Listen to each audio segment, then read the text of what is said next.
বোলে এইখিনি খিচিৰি কিমানে খাব পাৰিব? 120 জন ন?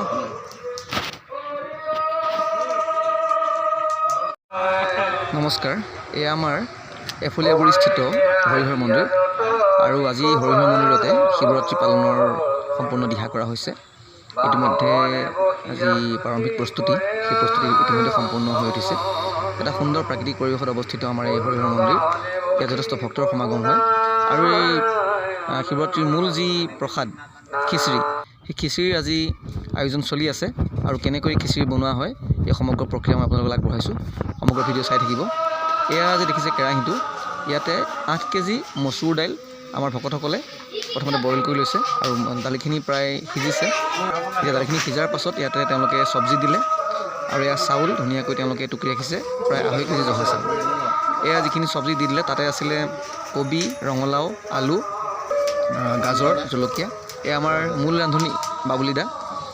এয়া সুন্দৰকৈ জুই জ্বলি আছে আৰু ইয়াতে পিঁয়াজ ব্যৱহাৰ কৰা নহয়, পিঁয়াজ, আদা, নহৰু ব্যৱহাৰ কৰা নহয়। এয়া তেওঁলোকে জোখমতে হালধি দিছে। এইখিনি সময়তে আকৌ আগতীয়াকৈ বনাই থোৱা যি ক্ষীৰ আছিলে, সেই ক্ষীৰখিনি এজন ভকতে লৈ গৈছে প্ৰসাদৰ লগত অৰ্চন কৰিবলৈ। এয়া তেখেতে ক্ষীৰ গামলা নহয়, এইটো গাঁও খোলা বুলি কয়, তাত লৈ গৈছে। এয়া হালধি দিয়াৰ পাছতে খুব ধুনীয়া ৰং আহিছে খিচিৰিখিনি, সুন্দৰকৈ উতলি আছে খিচিৰিখিনি। এতিয়া ইয়াতে তেওঁলোকে দিছে জিৰা গুড়িৰ পাছত ইয়াতে দিছে তেওঁলোকে ধনিয়া গুড়ি দিছে, ধনিয়া গুড়িৰ পেকেট তেওঁলোকে জোখমতে দিছে সুন্দৰকৈ। এয়া জালুকৰ গুড়ি, ধুনীয়াকৈ খুন্দি লোৱা জালুকৰ গুড়ি।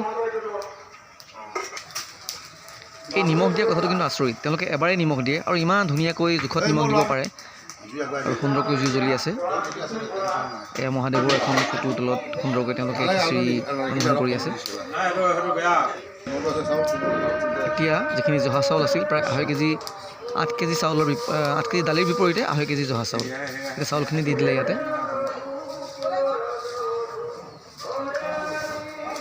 এতিয়া ধুনীয়াকৈ তেওঁলোকে মিক্স কৰি দিব এই ব্যঞ্জনখিনি। এয়া আকৌ ঘোটা বনাবলৈ বেলেগকৈ থৈ দিয়া গাখীৰ ইয়াতে ভক্তসকলে আগবঢ়াইছে। তেওঁলোকে ইয়াতে ফুল, তুলসী, দুবৰি সকলো আছে আৰু ঘোটা বনোৱাৰ আগত এইখিনি চেকি লৈছে ধুনীয়াকৈ। এইখিনি গাখীৰেৰে ঘোটা বনাব, শিৱৰাত্ৰিৰ যিটো বিশেষ আকৰ্ষণ ঘোটা। এয়া বাবুলিদাই ধুনীয়াকৈ বনাই আছে আৰু আজি এই খিচিৰিত বাবুলিদাৰ সহযোগী কল্লুল, আমাৰ সকলোৱে তাক বাবা বুলি মাতোঁ। এতিয়া আলুখিনি দি দিলে ইয়াতে, এতিয়া আলু দিলে। গোটেইখিনি ব্যঞ্জন সিজাব লাগিব আৰু এই কেৰাহীটোৰ কথা কিয় পাতিছে মই অলপ পিছত কৈ আছোঁ।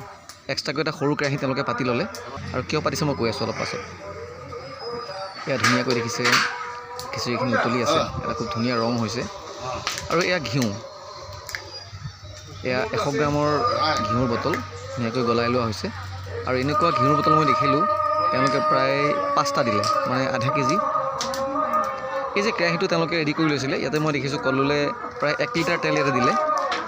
কেৰাহীটো ইতিমধ্যে গৰম হ'লে, সৰু কেৰাহীটো, তাতে 1 লিটাৰ তেল দিলে, মিঠাতেল। আৰু এতিয়া এই গৰম তেলখিনিত প্ৰায় 200 গ্ৰামমান শুকান জলকীয়া দিলে আৰু তাতে দি দিলে পাঁচফোৰণ। সেয়া পাঁচফোৰণ দিলে আৰু দিয়াৰ পাছতে এই গোটেইখিনি খুব ধুনীয়াকৈ ভাজিলে। পাঁচফোৰণ দিয়াৰ পাছত খুব এটা ধুনীয়া ৰং হৈছে, জলকীয়াখিনিৰ সৈতে একদম ধুনীয়া ৰঙা হৈ গৈছে। এতিয়া এই চাব দেই, এটা খুব ধুনীয়া বুদ্ধি, এই যে উতলি আছিলে খিচিৰিখিনি তাত দি দিলে, মানে সম্ভাৰ কৰা হৈ গ'ল। এইখিনি কিমান ধুনীয়াকৈ উতলি আহিছে। এই গৰম কৰা তেলখিনি জলকীয়া আৰু পাঁচফোৰণৰ সৈতে দি দিলে মানে সম্ভাৰ কৰা হৈ গ'ল আৰু আমাৰ এই যি খিচিৰি, আজিৰ শিৱৰাত্ৰিৰ খিচিৰি প্ৰায় ৰেডি। অলপ পাছতে ইয়াক নমাব পাৰিব।